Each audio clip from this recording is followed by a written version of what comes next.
wooden steps. Tatasan naman doon yung mga bilihin. There is chandelier hanging over here.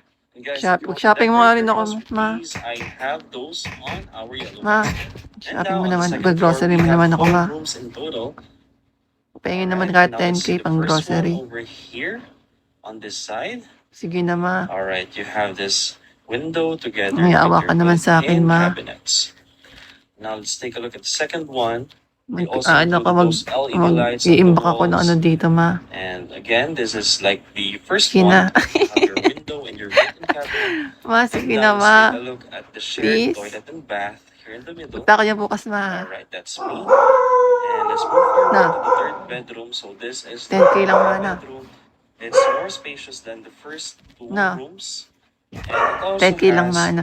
its Grocery, ensuite toilet grocery and na bath ako nang and pwedeng walk-through pang ano. closet. So this Kunyari, adilata, is your ganun. walk-through closet right here. Mantika.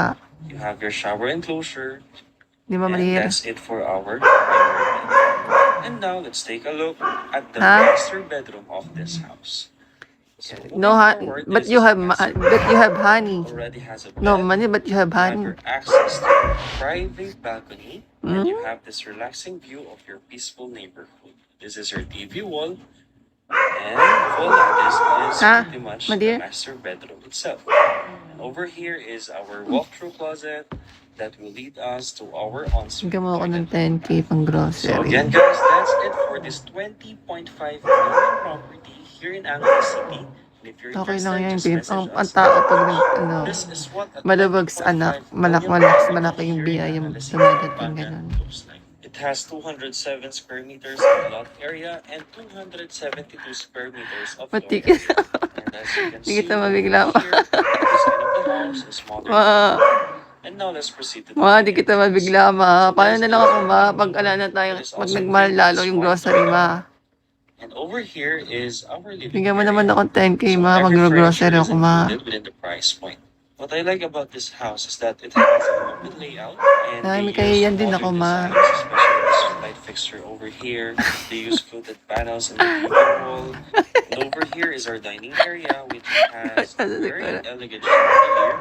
And beside this is our lanai area. As you can see, they have 10K a pang natural grocery. stone wall that will lead us to our swimming pool. So this is our pool area.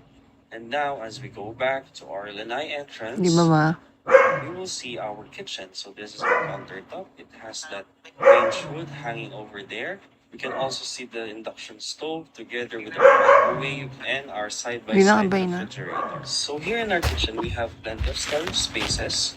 And we do also have this door that will lead us to our first Ano bedroom ba, ayaw, of the pagsasabi mo? house, which is pretty